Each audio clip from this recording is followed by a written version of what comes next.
Signy Coffee Chats. My name is Shane Treadway. I'm the founder of Signy, and I'm the facilitator of today's chat. And so the goal of our chat is to really connect a diversity of informed voices, including yours, to grow our cultural intelligence so that we can confidently engage complex cultural challenges. That's the goal. Signy is an organization that focuses on cultural intelligence to help us really build relationships. That's what we're all about. Getting to know people who aren't like us, all right? Learning to manage difference. And we know that in this day, just like really in every day and age, that's an important piece. Our theme today is eradicating racism. And our special guest is Sharon Hurley Hall, who is with us here. Sharon is a professional writer and blogger. She's written for publications such as IBM, OptinMonster, CrazyEgg, Search Engine People, and Unbounce. Also joining us are a panel. We have Michelle Mitchell, who should be hopping in pretty soon here. She is a Signy partner consultant. She's also the founder of Michelle Mitchell Mindful. And we have Juan Marcos, who is a sociologist, as well as co-founder and CEO of Anemo CQ out of France. So we are two companies, two organizations with very similar visions, and I keep popping over to his website and see all the new fun things that you've got going on, Juan. So I look forward to chatting soon, because it looks like you're developing a lot of cool stuff, okay? And we are as well. So look forward to getting our heads together too, in order to promote cultural intelligence. All right, so before we jump into it, a little bit about our format. So the first 15 minutes of the chat, Sharon and I are going to be we're going to be talking, just Sharon and I, and then after that, the next 15 minutes is going to be our panel. They're going to jump in with us. In the final 15 minutes of chat, so there's kind of 45 minutes of chat and a few minutes of introduction and closing here, is going to be you, our guests. And we call this a chat because we do want to hear many voices. So during that last 15 minutes, what you're going to do as participants is throw in our chat box here, right? Some of your questions, and then I'll just call you out, and feel free to unmute yourself at that time if you want to engage. You might just want to ask a question in the chat box, and we can do that, but you can also feel free to interact some. Okay, and so that's how we're going to roll. That's how the coffee chat works. So again, welcome everybody. I see Michelle there. Hi, Michelle. Nice to see you. All right, Sharon. First of all, Shane. Yeah, it's been nice getting to know you. It's been a few months now that we've known each other. Yeah, likewise. It's a pleasure. So I found Sharon through her writing, and I reached out to her and connected to her and said, hey, I was touched and challenged and encouraged by what you had written. Let's chat. And so she joined one of our meetings at Signy, one of our meetups of our consultants. And we thought, oh, this is an interesting person who is very much paying attention and very much focused on what is shaping our minds around in the world of race and racism. And Sharon, your approach has been, to me, like we kind of joked about a little bit in the past, like an auntie, right? You're direct, you're firm, you don't pull any punches, but you have a caringness about you that resonates. And so first of all, thank you for that. Thank you, Shane. I'm all about that auntie energy. Nice. All right, I thought we might start things off if you could give us, we're looking at, the theme is eradicating racism, all right? And that means understanding what we're talking about, knowing what is racism. What are we talking about when we say racism? Can you give us a definition, how you see racism? Sure. So many people think of racism as individual nasty acts like name calling, but it's much bigger than that. It's systemic, and it results in the oppression of people of a particular ethnicity through exclusion from the mainstream in a variety of ways. Interestingly, last year, Merriam-Webster changed their definition of racism to include this: the systemic oppression of a racial group to the social, economic, and political advantage of another. And, I think that's as good a definition as any to work with. Yeah, fantastic. So we're looking at the systemic oppression of a group, much more than just like an act or a joke. It's something, right, that's more ingrained in our minds then. Yeah, as I think I've said to you before, and I can't claim credit for this. Uh, it's the white supremacy isn't the shark, it's the water. I read that somewhere. In Mhm. other words, it's something that we're all swimming in. This idea about racism is embedded in the way we live our lives. Yeah. Yeah, absolutely. And now there's a lot of individuals who don't feel that. They don't see it that way from different communities, and so there's a lot of different perceptions of racism. And I think the one of our goals of this chat and others that we'll have is to help kind of bring some of those perspectives onto the table so that we just have a place where we can discuss those differences and understand why we might see and feel things differently. So Yeah. sometimes I have felt in the past, um, before I started engaging the theme more deeply, that racism was more of just something that someone did at a certain time, right? It was more of that act than it was, um, again, part of a system or part of a way of Mhm. being, right? And so I wouldn't have considered myself racist because I didn't necessarily tell an overt racist joke regularly, maybe once in a while, right? But that wasn't what defined me in my own mind. And so I had this idea that, oh, racism as a big thing might be something of the past. Mhm. But we see today that, there's still a lot of talk and there seems to be a lot of conflict around race. So why is racism still a thing if, we've had our freedom, we have our laws that we're not allowed, or it's not legal to be racist anymore? Why is it still a thing? Well, there are a couple of things to say about that. And one is that we're in the habit of thinking that the end of the period of enslavement or the civil rights movement meant that that was the end of racism, but that's actually not the case at all. Uh, if you think about it, we've actually never, I mean, not in the US and not in many other places, we have actually never reckoned with the past history. And also, from that historical perspective, there's this idea of whiteness as a thing. And that really relies on the idea of blackness as a thing, on othering other people. Okay. It's related to a concept described by Edward Said called Orientalism, where he talks about the counterpoint of West versus East. In other words, for the West to exist, there had to be this idea of the East. Yes. And the black versus white is very much the same thing, you know? And it's also a thing because we've never learned the truth about history. Most of what we learn is one-sided and glorifies the colonizers. If brown people happen to be exterminated, so what? So there's a reason why black and brown people might feel differently about Columbus, about civil rights, about women's rights, but these perspectives are often left out, and therefore everybody is poorer as a result. You're not going to get past it until you actually bring it out into the open and deal with it. Yeah, so let me just rephrase that, how I'm understanding. So you're saying one of the reasons why racism is still with us is because we never really dealt with it.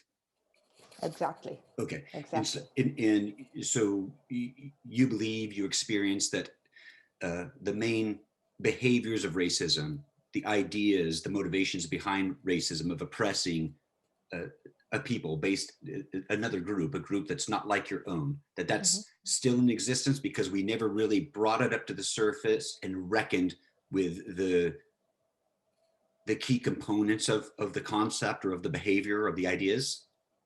Yeah, absolutely. That is definitely one reason. And I mean, you only have to look at recent events in the US to prove the truth of that. Mhm.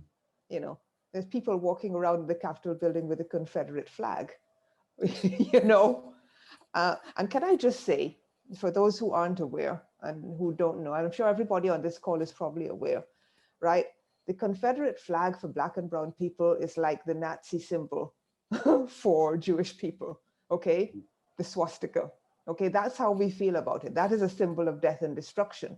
So if somebody is able to walk into one of the main buildings in your country carrying that flag and to espouse those ideals, it's a clear signal that we've never dealt with racism, that you in the US have never dealt with it. But I don't want to stigmatize the US because I don't think, I've lived in the Caribbean, I've lived in the UK, and I've visited the US regularly, and I don't think anybody has actually dealt with it, to be honest.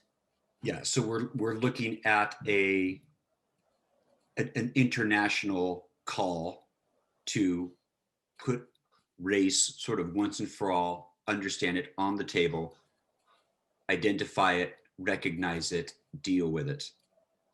Yeah, exactly. I wanted to add one more thing in answer to the question of why it's still a thing, is that there are all these stereotypes coming out of this idea of Blackness versus whiteness, and they're reinforced by media portrayal, as we all know.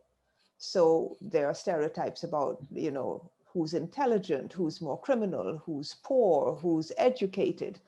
I was on a call recently, and a Nigerian woman shared the experience of having had to show her white colleagues her father's 7-bedroom mansion before they would believe that she hadn't come from a fly-ridden hut, because that was the perspective that people had about Africa. Okay, so when you have those common stereotypes and those portrayals and people buy into those, that helps to perpetuate racism. It helps to perpetuate the idea that one group is somehow lesser than another. And of course, for people, whiteness is so often the norm in many countries. That's how it's presented in the media. That's just how it's presented. I saw something that resonated with me yesterday or the day before about the idea of inclusion. Inclusion presupposes that being included isn't the norm. Yes. So in a way, sometimes when you talk about inclusion, you're also saying, well, whiteness is the norm, let's bring in all the brown people. Yes. So we also have to get past that idea as well. Yeah, exactly. So the the culture is marked by the dominant expression, right? And the rest is sort of relative to that. And you can discover what ideas are dominant in the culture based on these experiences that you're talking about. If someone says to include and an individual doesn't feel excluded in the first place, that marks, right, that individual is in the dominant society. It basically reinforces the idea that there are some people that are left out of the dominant narrative. Yes. Yeah, for sure. So we had a discussion the other day when we talked about fitting in and the desire to fit in, and you said something that was such an obvious idea, such a simple idea, but it had never occurred to me at all in the discussion of fitting in hair, dealing with hairstyles. And there's a lot written in the Black community about the hair and even discrimination about hair when an organization will say, in order to in our organization, you have to have a hairstyle that is not characteristically the African heritage type of hair. Mm-hmm. And you made the comment, imagine if a white person was hired in a predominantly African heritage organization, and the policy was that they had to have their hair look like the African dominant hairstyle or in the country, and how absurd that is. Absolutely it is. And I when it comes to legislation about the acceptability of African heritage hair, I have mixed feelings for that reason, because on the one hand, it's good that people are saying, no, we don't want to discriminate. But I mean, it's hair. We shouldn't have to legislate about it. We shouldn't have to legislate about the acceptability or non-acceptability of people's hair. Yes. The thing that grows out of our head naturally. Who is anybody to say that that's acceptable or not acceptable? Exactly. And that goes into discussions of absolutely basic human rights, nothing to do with culture, nothing to do with beliefs, nothing to do with ideologies, just the hair that grows out of our head, the way Yeah. that God created us, right? It's but yet truly we can spot racism in those types of conflicts and contradictions. Speaking about, yeah, I want to bring up spotting racism. We want to eradicate racism, we talk about bringing it to the table, and we all realize that there are various degrees of people's acceptance of racism and perception of racism. Some deny it, some believe that it exists, but it's not part of them. Some believe, yes, it's part of them. Some own it. I'm at a point in my life now that I realize I own it. It's part of me, and I actually perpetuate it. And I need to be in a community to help me see it in my own life, to not perpetuate it. That's where I'm at today. So, but how can we spot racism? How do we call it out or bring it to the table?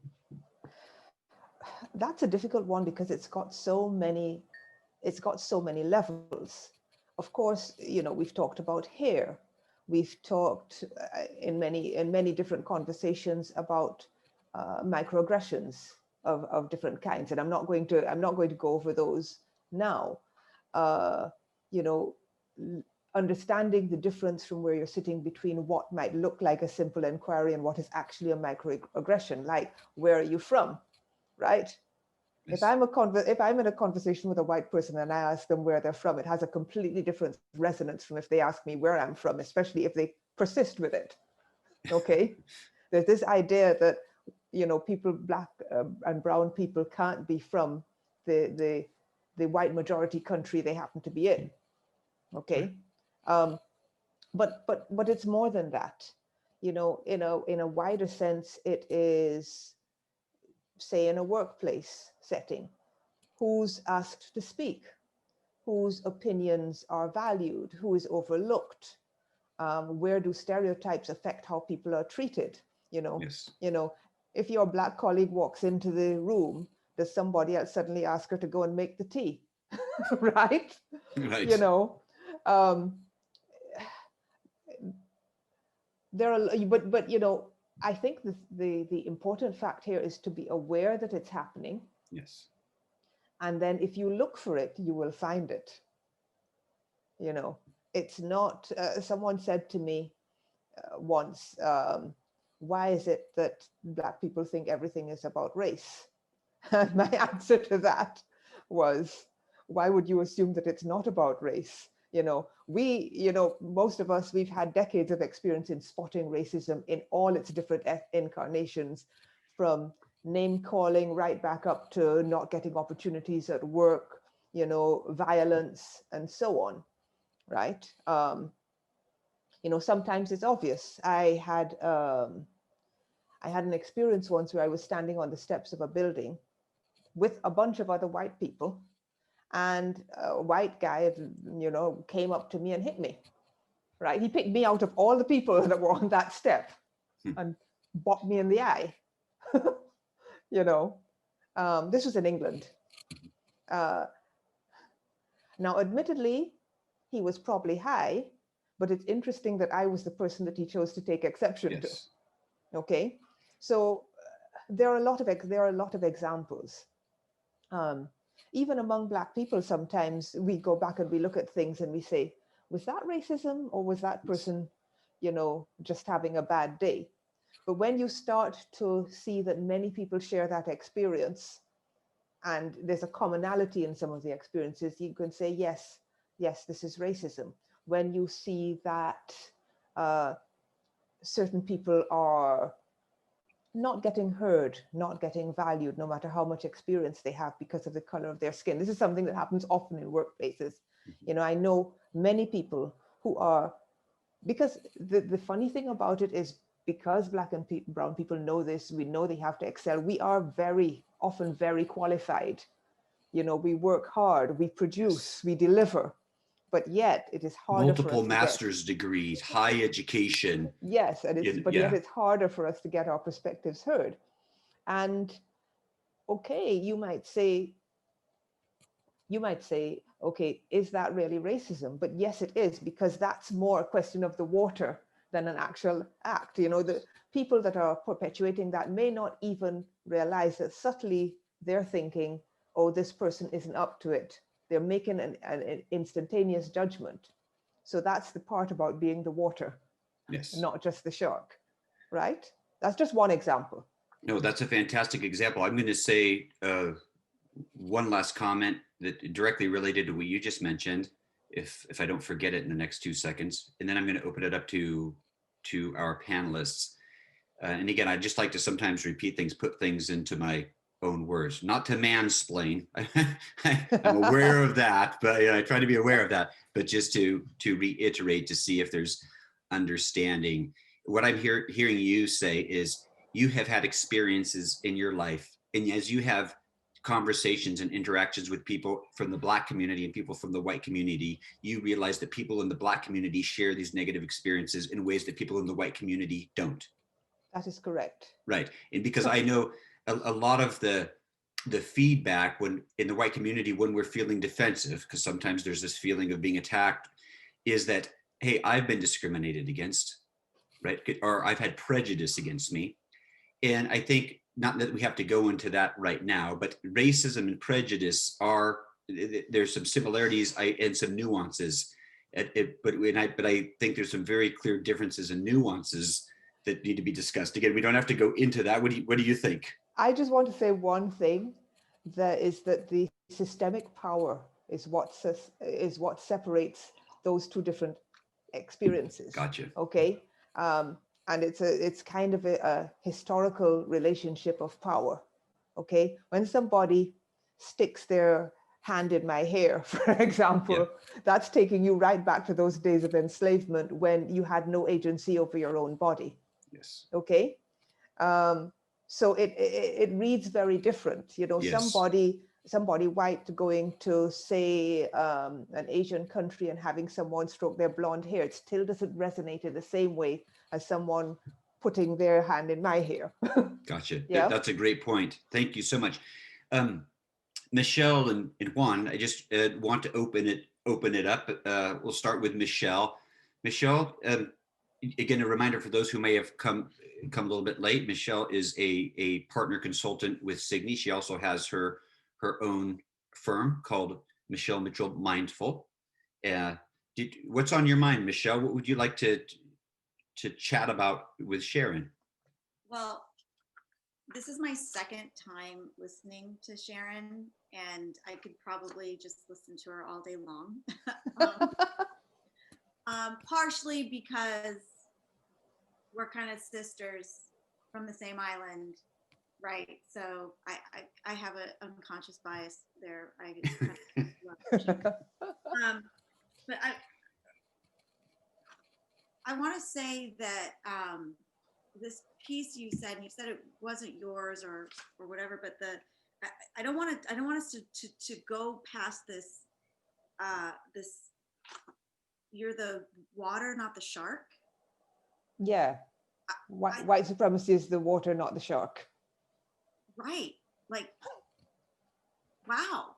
So I guess I want to ask, and maybe I'm a little bit slow this morning, but I know there's something there. So can you just help me a little bit with that? Yeah, sure. What I took away from this when it first hit me like a thunderbolt is that we often think of racism as the shark, as this thing that's going around trying to get you in their little individual bites. Okay. And yes, right. But actually, it's the system. The system is the water that we're all swimming in. The system is what makes it possible for people to right. Perpetuate those microaggressions, that poor treatment, that view of Black and brown people. Okay, so it's not this one thing. It's not, okay, you get rid of the shark and racism is over, because you still got all the water. Right. That makes a lot of sense. Okay, I don't know if I was the only one I was just like kind of stuck on it because it sounded so cool, and then I think I got lost, but now that's really clear. One of the ways that I understood that, because we talked about this yesterday, Sharon, is sort of like, let's say George Floyd. Okay. We see a video of George Floyd being murdered. And for most people, there seems to be a very clear racist element to that. And that would be like the shark, the beating, the murder in that moment. And society would say, oh, that's racism there. That act of murder is racism. And I understand the water is no, that the possibility of that happening to any Black person from many potential police, obviously not all, is the water that we're swimming in. Yep. Yes. Indeed. How about you, Juan? What's on your mind? Thank you, Shane. Yeah, thank you, Sharon, and thank you everyone for being there. Bear with me, English is my third language, so I might make some mistakes now and then. Please bear with me. So what I was thinking about is about this, maybe you've heard of it, David Foster Wallace wrote a small text, and I just took a couple of seconds to look for it on the internet, and the small story goes, there are these two young fish swimming along, and they happen to meet an older fish swimming the other way, who nods at them and says, "Morning, boys, how's the water?" And the two young fish swim on for a bit, and then eventually one of them look at the other and goes, "What the hell is water?" And I think that this is pretty much what I think Sharon was probably thinking about in this parable of the shark and the fish.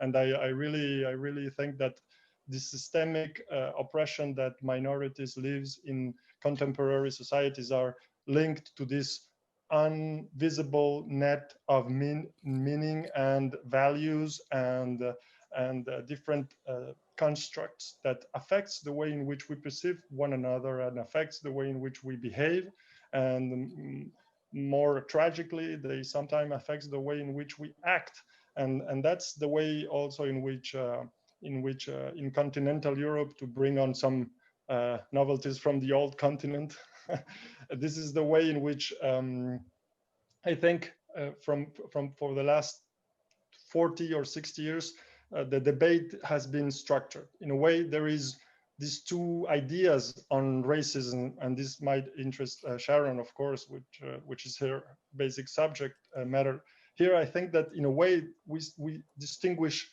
we could say we discriminate, but at least we distinguish biological racism from social racism. And of course, the biological racism, in my idea, it's those people in the capital with the flag, or here in Europe are the Nazis, right? So nobody really takes them very seriously, although they do exist, and that's a big problem in especially now with the economic crisis, and how we all know how economic struggle can lead to social nationalism and populism. Yeah. So we all know that story, but nobody really takes those guys that seriously here in Europe, because there is legal instruments to ban them from the public debate. And of course they will keep on existing because that's the way it is, let's say. But I don't think that that's the actual core of the problem. What we are facing now in Europe, and moreover in most places, is the social racism, which is mostly linked to this systemic water that surrounds us and that we do not see, and that affects the way in which we act, because of course we cannot get into other people's brain and pick on what they think about other races or other people, but we can assess the way in which they act and how those actual actions have concrete consequences in other people.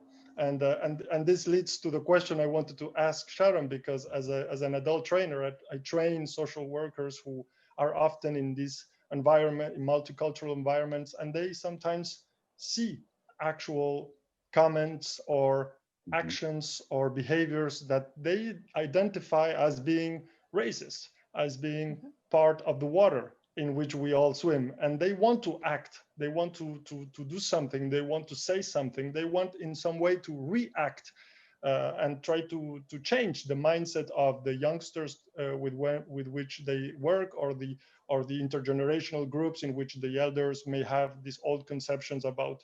So you got the picture, and the concrete question is, how do you think, Sharon, that we can, as individuals, react when facing a social racism behavior from a specific individual in a specific context? I think the long-term goal is to make that kind of behavior unpopular. But how you how you react may depend very much on the individual situation. Sometimes, calling people out can perpetuate the behavior or put people in danger. So you have to judge on a case-by-case basis. But you also can't let it slide. You have to speak out. You have to let people know that you've identified this behavior or action as problematic. And whether you do that initially and then you have another conversation, you do your bit to put a stop to it. You do your bit to say, that's not okay with me. Okay. And, this is more or less difficult depending on the situation that you're in. Clearly, if someone is using racial slurs in a business context or on the street, then that's not good. And you can call it out. To give you an example, I was in a conversation with someone who was using racial slurs against people of Chinese origin. And I said, that's not okay with me. I prefer, it's wrong. Mm-hmm. And, if you insist on doing it, don't do it a wrong B. But C, it's still wrong. You shouldn't be doing it at all. Okay. That was someone I knew fairly well. It becomes a little more problematic when you're in a situation, say, for example, there's a bunch of people acting in a problematic way. I'm not saying that, if you're standing in front of the Capitol building and there are 20 people coming in with guns, that you're going to say, hey, you shouldn't really be doing that. Probably you're going to retreat and you're going to find another way to let your opinion of that be known. It's very difficult. It's very difficult. Eradicating racism is not a short term. No. It's not a short-term thing. It's a long-term, lifelong goal. And part of what we have to do in the wider context is educate people. Knowledge is power. The more we talk about them, the more we raise awareness, the less sense it makes to persist with racist actions, and the less sense it makes to support racist systems. Because as you said, both things have to change. It's not just about the microaggressions or the name calling or whatever it has, or or the violence.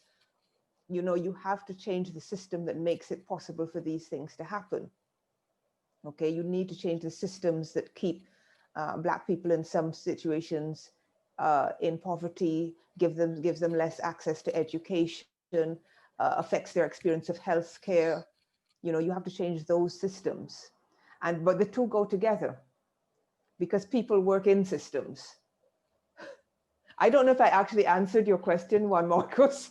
Yes, you did. It is, of course, I wasn't expecting a full solution because, of course, if we had that, we wouldn't be facing the problems we are currently facing. But I do believe, as you just said, that we cannot let go. We have to speak out, and that's something that we do. In a way, of course, I am an immigrant in France, and I come from a background of middle and lower class, so I had to really work hard. And I was also reflecting on what you just said also about how when you belong to a minority, you need to double your efforts. You need to have the double of the diplomas. Prove yourself, to prove yourself. And I was thinking to myself that that's really unfair and unjust, but it's also, in a way, at least this is something that has bring me some peace in my heart in the past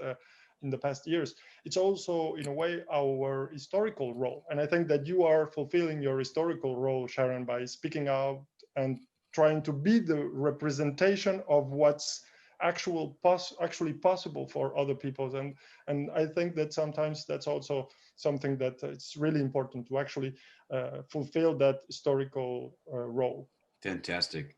Yeah, very good stuff. Michelle, did you have another question for Sharon or an idea in this conversation before we open it up to everybody here? I want to just kind of share a little story, and maybe we can all ponder like what was going on, because I still kind of toggle back and forth. When things were at their height this summer in the US, and people were out on the street, some were protesting peacefully, some not so peacefully. It caused me to reflect on all my opportunities, right? And I have this one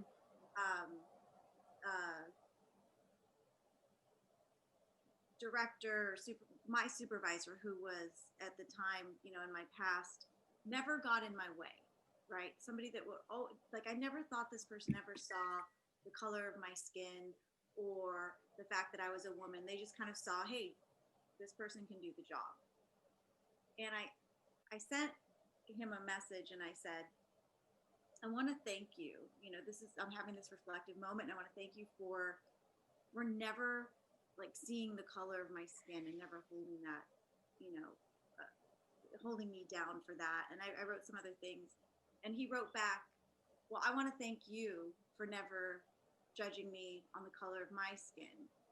And I kind of got stuck, right? Because I thought, that's kind of a compliment for me, because I'm not I'm not thinking this is a white male, and I'm not thinking this person's going to hold me down, but I did think that. That's true. I just never said it.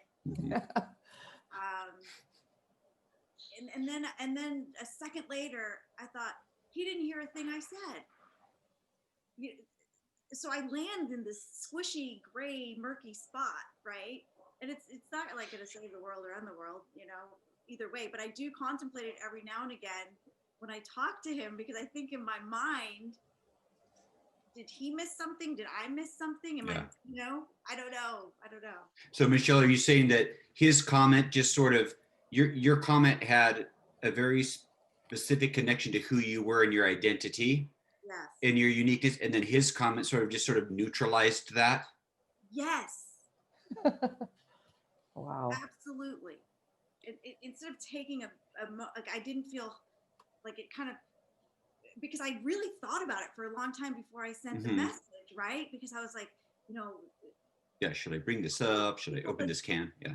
Yeah. So who are the people that supported me, right? Instead of sitting on the couch thinking, who are the people that kept me down? I decided in that moment, who are the people that supported me? And they shipped off the message, via the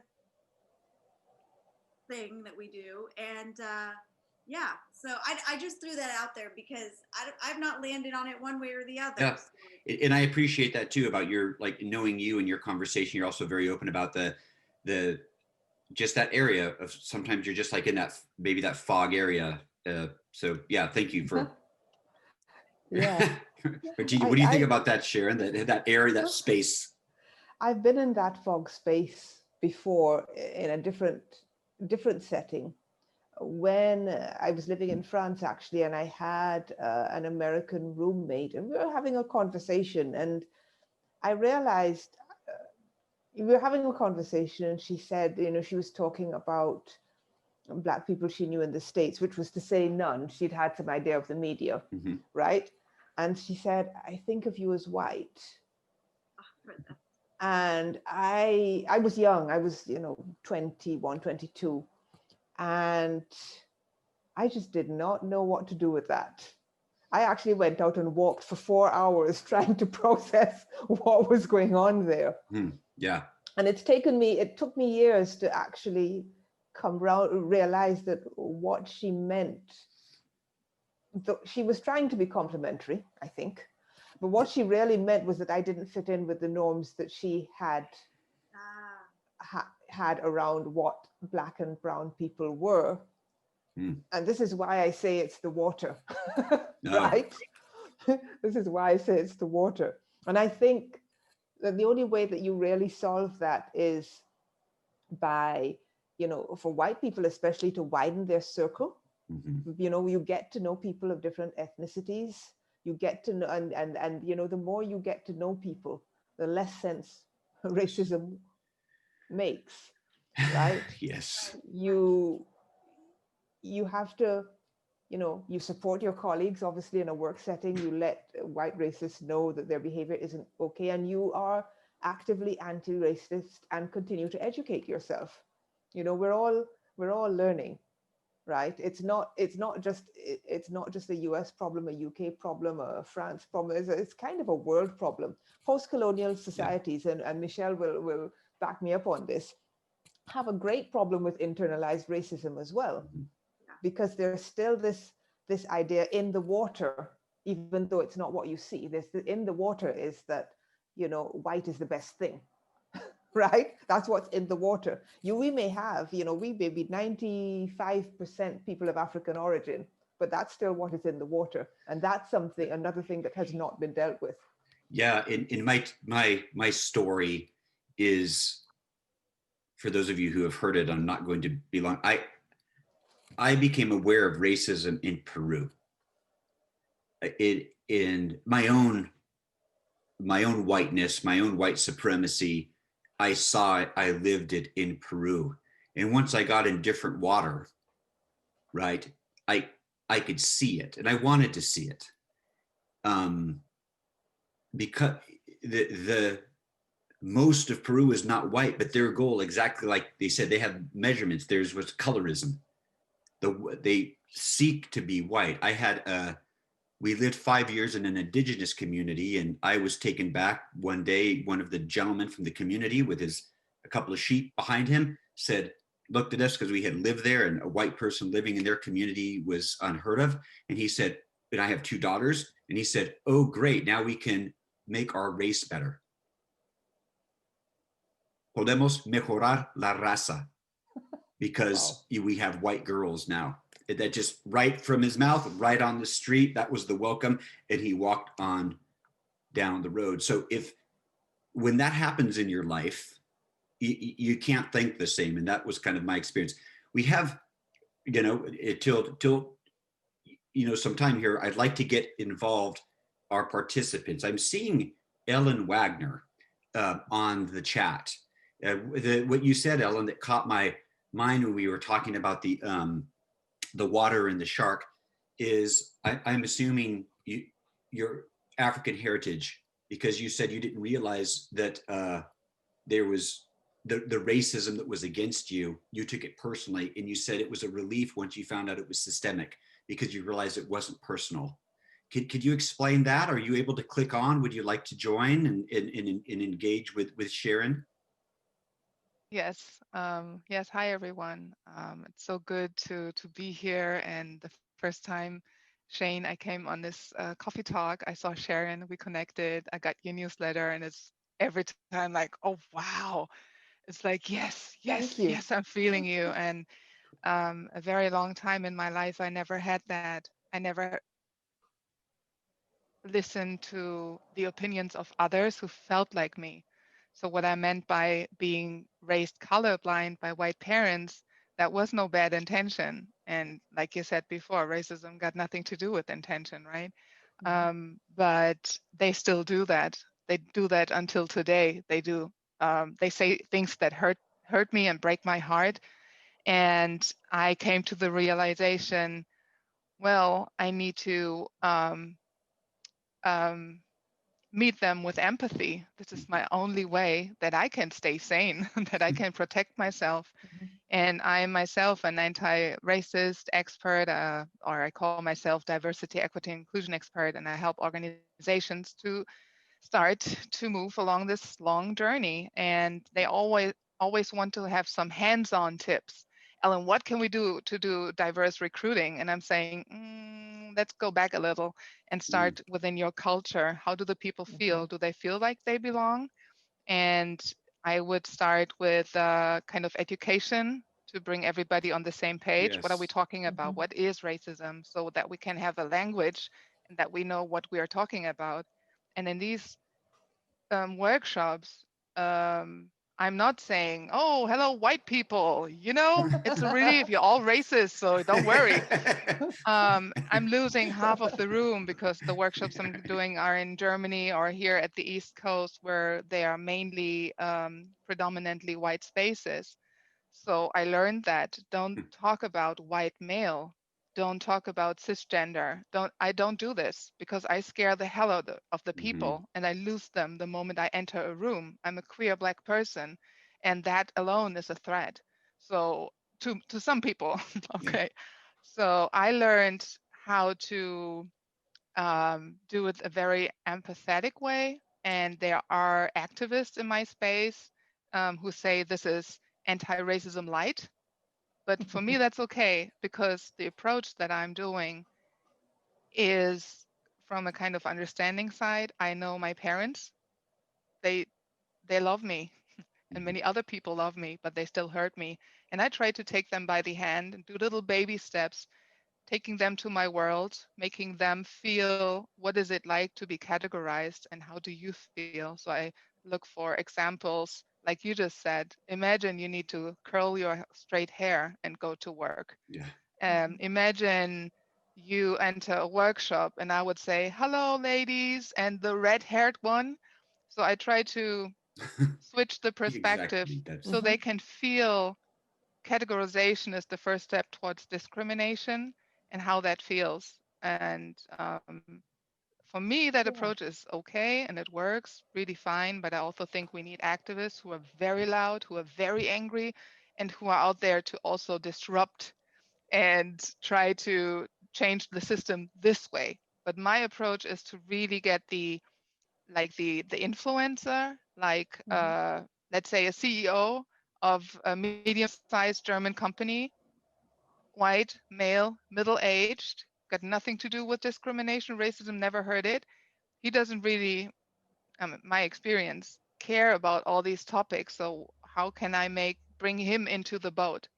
It's not the way that I'm standing there and saying, "Hi, you white male." So I do the other approach, and for me, it's very successful. But I'm yeah. wondering what everybody's thinking of that. Ellen, a I couple of things before we open it up that is just going back a little bit. When you talked about there's a focus oftentimes on recruiting diversely. And I like how you said, slow down, because I think it's quite cruel to recruit people into boiling water. Oh, I love that. yeah. Right. And that's what can happen. And I've seen it in places that I've worked. Like, we want to be diverse, and they bring someone on who's the only person of color and they suffer. That's a big problem, actually, because what tends to happen is then that person doesn't get anywhere. They may suffer unduly from stress. They have to leave to get promoted. A lot of people talk about how people of color change jobs regularly, and that's often because it's like a prophet is without honor in his own country, right? They may be great at their job, but somebody's still going to get promoted over them. Yes. And so in order for them to progress, they have to leave. I kind of related to what Ellen was saying, in the sense that we need a multiplicity of voices and approaches. Not every approach is going to be right for every group. Okay, so you have to choose the approach that's right for your group. I mean, I approach it from a perspective of storytelling, and as Shane likes to call, says, bringing the auntie energy. There are people whose voices I share in my newsletter who have much angrier, firmer voices. I think we need them all. I think we need all those perspectives. I think we need all the different approaches. When it comes to fighting racism, as far as I'm concerned, more is more. Absolutely. More is more. That's fantastic. And yeah, I'm enjoying seeing different voices, but I'm not seeing enough diversity, in my opinion, in the anti-race world. This is one of those areas in the anti-race world. If this is offensive, call me out, because I've made many blunders in my own talk. But that's the one space I don't necessarily want to see dominated by the African heritage community, because if the Black community is the only one calling out racism, it's like the Democrats are the only one taking out the Republican. It doesn't have the power. Yeah, If that's what what do you? There's definitely a way in which, as we say, you know, white people come for your people, right? Just, you know, come and, you know, if you're white and anti-racist, you have to talk to the people who will listen to you. Some will listen to me and some will listen to you. So talk to the people who will listen to you and bring them along, right? At the same time, it can't also be a wholly white space, because then, Oh, absolutely. because then you're risking not understanding what's really going on, not understanding the perspective of people of color. So you have to, it has to be everybody working together to fight it. You know, there are situations in which it's going to be a white group coming together and discussing in what they feel is a safe space for them, but then they're probably going to go out and go to their Black mentor or friend or person, and pay them, by the way, and right, and get that input that you're not going to have in your white bubble. Yes, thank you so much for balancing what I said with that, because I have been doing, you know, some reading about how even in some of the protests, how kind of the white community did want to come up and speak up and dominate in some ways when it really wasn't their voice in their fight. So that piece of it, I think I'm hearing you, trying to, you know, understand that, but it makes a lot of sense to me. So thank you for balancing that out, that there does need the dominant voice, the only voice that understands the weight, the experience is the Black community. That voice needs to be on the table from the Black community and owned by the Black community. Is that fair, or what do you think? That is fair, but also, again, it depends on the situation. There are situations in which the person of color is the person who needs to take the lead. And there are situations in which the white person needs to be talking to the people that are listening to them. And you're going to have to judge it on a case-by-case basis, right? You have, you know, the thing is, the best approach is to ask the Black people, the people of color, the indigenous people, what is it you want from us as white anti-racists in this situation? How can we support you? You know, do you want us to take this load off you, or do you need to be in the forefront of this, right? It needs to be collaborative. You need to communicate. Yes, very fantastic. Thank you. Thank you, Sharon. Thank you, panelists. Thank you, everybody who spoke on the chat. Thank you, Ellen, as well.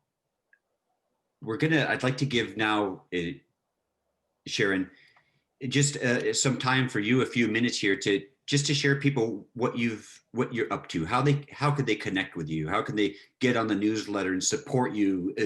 Some of us here are already doing that. I want you to be full-time doing what you love to do in what. Me too. Yeah. Okay. Me too. This has been an interesting ride over the last few months. So currently I am doing the anti-racism newsletter. I'm going to drop a link in the chat in a minute. I am working with the Beyond School on anti-racism workshops, and following on from that, an allies group that meets monthly to talk about different issues relating to racism. For example, our last group, we actually talked about some of the issues of racism inherent in how the attempted coup was handled, just to give you an example. Yes. Of course, people can connect with me on LinkedIn, Twitter, and Instagram. The newsletter is on antiracism.substack.com, and I basically share stories on, well, things that have happened to me and people that I know to do with experiences of racism. I have a double goal. One is for people like me to feel seen and heard, to feel that people know where they're coming from, okay, to feel that they're not alone in this. And the other goal is to educate those who are willing to read and learn, and for them to get a little glimpse into what it feels like to be in this skin. It's only going to be a glimpse, admittedly. right? I noticed you put I the, shared some links yep, there you're sharing the in the links, chat. yes. Right. Oh, I also have a book out called Exploring Shadism, which is about colorism in the Caribbean. I did some research on it and wrote a book. I am planning to update it at some point. And sometime later this year, I will have a collection of essays, which will include some of the newsletter pieces and a few that haven't been published yet. So watch this space. Fantastic. Sharon, again, I honestly, I can't thank you enough. Thank you for being part of our program today and chatting with us. And I felt very comfortable. I hope everybody that came felt comfortable in what they listened to, what they heard, what was said. I fumble around. I am not an expert on racism by any means. And so I lean, Sharon, on you, Ellen, others in my community, Michelle, to grow in this. But it's a journey worth having for me, because we share humanity. We share humanity, and we are different colors, we have different backgrounds, but it's my conviction, we are one race. We are the human race with different colored skin and different histories and different experiences, and we need to die for each other and support each other. That's my heartfelt conviction. With Signy, or Signy.org, if anyone wants to check that out. We do workshops. We do cultural intelligence workshops. We use design thinking methodologies for organizations to help solve their problems based on the cultural intelligence paradigm. We work with a diverse group of consultants.